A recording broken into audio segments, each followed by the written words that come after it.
This story is about a crime that should have been unsolved by all accounts, but by the time the police signed off on their impotence, there was a man in the case who was using, to put it mildly, not the standard method of dealing with a criminal. Kelly Bordeaux was born in December 1988. She spent her childhood and adolescence in sunny Florida.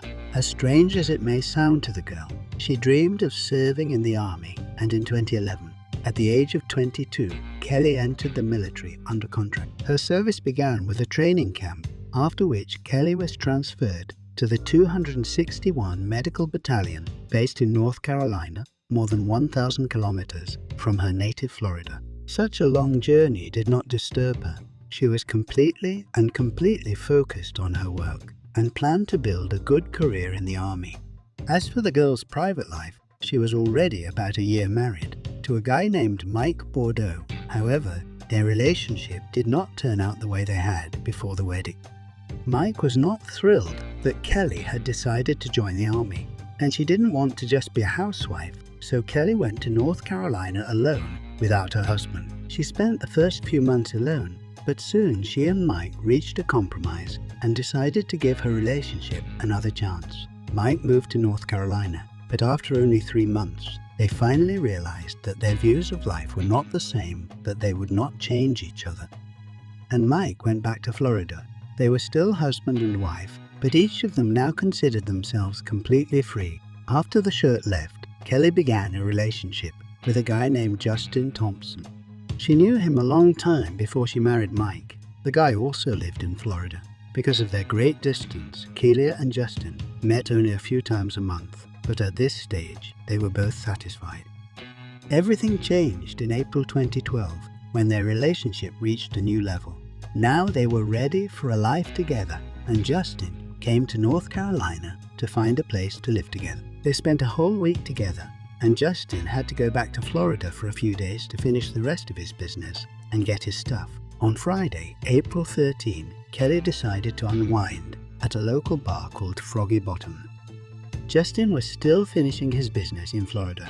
Before going to the bar, the girl sent him her photo, after which they exchanged a few words of text, and Kelly went to the bar.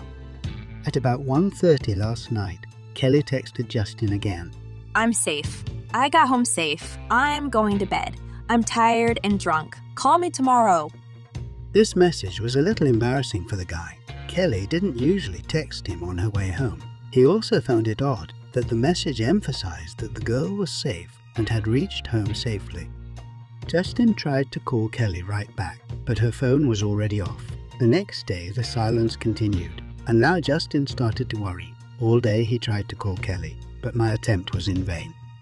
The guy contacted the police in the city where Kelly lived. He tried to file a missing persons report, but was refused because the police could only accept it from a relative of the missing person. That's when Justin called Kelly's base. They told him that Kelly had not shown up for duty, which meant that something had obviously happened to her.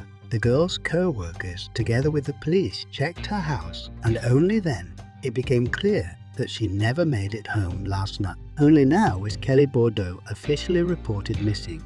Authorities notified the girl's relatives, who immediately flew to North Carolina. Among them was Kelly's husband, Mike Bordeaux. Now, some of the largest searches in the history of North Carolina have begun. This was largely due to the fact that Kelly was a soldier and the military, in addition to the police, were involved in her search. But as time went on, the missing persons case quickly escalated into an alleged murder case. Now the police were looking not only for the girl, but for her alleged abductor. As is usually the case in such cases, the first suspects are the loved ones of the missing to sacrifice, which is why it's no surprise that Kelly's husband, Mike Bordeaux, is heading the suspect list. His behavior was rather bizarre. He was actively involved in finding the girl, while telling the press that their relationship was going well, that they had not even thought about divorce, and that they had great plans for a future together. The police knew he was wrong because he told them a different story, more like the truth, where marriage was on the verge of divorce. Although it was unclear why Michael had lied to the press about his marriage to Kelia, he was struck off the list of suspects. Because the night the girl went missing, he was in Florida with an alibi. Suspect number 2 was Justin Thompson, but he was also in Florida that night, and like Mike, he had an alibi. The search was inconclusive, and like any missing persons case, the longer it took, the less chance there was of finding a missing person. By this point, it was clear that Mike and Justin were innocent, but there was another guy in the story, and according to Kelly's witnesses, she spent a lot of time talking to the bartender that night. His name was Nicholas Holbert, and he lived near a bar in the woods in a small trailer. With no other leads, the police decided to question him as well. It's Friday night. No contact with her whatsoever. You don't know where she's at. Well, what do you know about her? Nothing really for like 6 hours altogether. Down in the car, I need to know about that. No, I did not. Not even touched her. No. During the interrogation, he acted calmly, answering any questions the police asked and making every effort to help them solve the case. Nicholas confirmed that he and Kelly did have a lot of contact that night, and even said that he gave her a ride home that night. Even though he was the last person to see Kelly the night she disappeared, the police officers had absolutely no evidence that he'd done anything to harm the girl. Therefore, he was also removed from the list of suspects, but his past again caused the police to notice him. Turns out this isn't the first time Nicholas has been a suspect. When he was 16 years old, he tried to get a 5-year-old girl to have sex, for which he was sentenced to 5 years in prison. And now Nicholas is again the #1 suspect in the kidnapping of Kelly Bordeaux. But the problem was, the police really didn't have anything on this guy, not even the slightest real lead that could prove his guilt. The only thing they could do was hold him accountable for not informing the authorities of his move to North Carolina. According to the law, former prisoners who have served in pedophilia cases must inform the authorities of their current address. He broke that rule by not notifying the authorities that he now lives in North Carolina. This miscalculation made it possible for the police to lock him up for a while. They thought they could crack him, but now he wasn't as sociable as he used to be and refused to talk to the police. On the subject of Kelly Bordeaux's disappearance, the police still had no real evidence against him. All they could do was keep looking. There was a $25,000 reward for helping Kelly find Bordeaux. However, time was running out for the police. However, in addition to the police, there was another person who was also interested in finding the girl. It was Private Detective David Marshburn. He was not hired by the Kelly family. He acted voluntarily, and the girl's family did not even know about it. Perhaps his interest was to make advertising his service, because this case was actively covered by the press. And if he had, it would have been the best publicity for his agency. It only took him one interview with Nicholas to realize that he was clearly involved in the girl's disappearance. David was convinced that Kelly's body was buried somewhere in the woods near the bar, but the forest was huge. The only thing that could help in finding the body was Nicholas's voluntary confession. In 2013, Nicholas was released from prison. The only one who was happy about this was David Marshburn. He contacted Nicholas the first day after his release. He built a dialogue so that Nicholas would not think David suspected him. For Nicholas, it looked as if David thought he was a very important witness in the case. And David managed to gain confidence in Nicholas. Over time, they began to see each other more, spending many evenings at a local bar, going fishing, David helping Nicholas with money, housing. And for Nicholas, given that everyone found out that he was behind pedophilia, David was the only friend in this town. But the only thing David was interested in was getting a confession from a guy about the disappearance of Kelly Bordeaux. However, this was not an easy task, and when David realized he couldn't get a confession out of Nicholas just by imitating a friend he could trust, he decided to try something else. He tortured Nicholas, but not physically, but mentally. He instructed his agency to track him 24 hours a day, 7 days a week, and to make sure that Nicholas knew someone was watching him. Against this background, Nicholas literally developed paranoia. He walked the street looking back, stopped sleeping normally at night.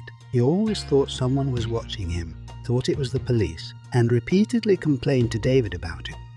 As a result, when David realized that the boy was finally exhausted, he, like a real friend of Nicholas, offered him a way out of the situation. He showed Nicholas a document signed by one of the state judges which stated that in exchange for Nicholas's confession, the authorities would only give him a couple of years in prison.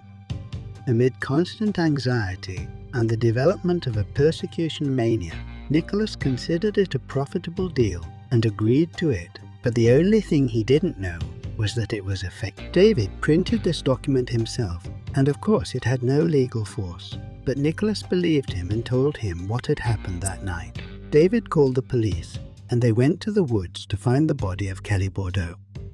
As I understand it, you decided to do the right thing. Kind of tell us a little bit about what happened.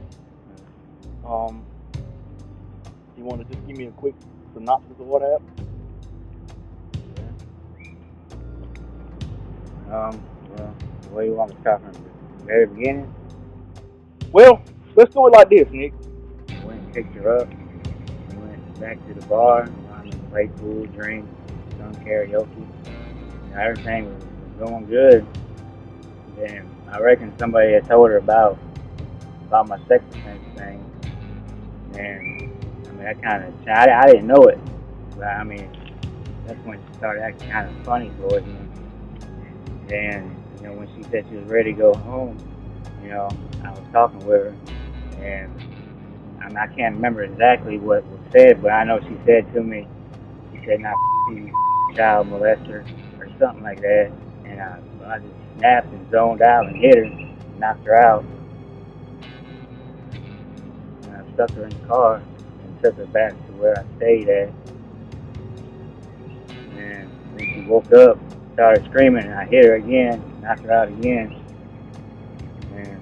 And I can't really remember what happened in that time period. I know, she was dead. I stuck her in the car and took her down here. Did y'all ever have any sex? According to Nicholas, he and Kelly spent the evening together in a bar. Someone told the girl that Nicholas had a previous conviction for pedophilia, and when the girl found out about it, she started acting very aggressive towards Nicholas, eventually calling him a pedophile. At that moment, something changed in his head. He hit her and dragged his car. Then he took her to his trailer, where she regained consciousness, but there was no turning back for Nicholas, and he killed her. Now, 2 years later, her body was finally found, and her family was able to bury her. A year later, Nicholas was sentenced to life imprisonment. All this was made possible only by the ingenuity of a concerned private detective. And even though he may have had a personal advantage in this case, his work is still only flattering. Mr. Hobart, could you look at me for a minute? Please. I don't understand. How?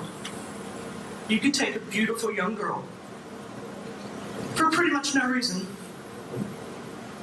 and beat the life right out of her.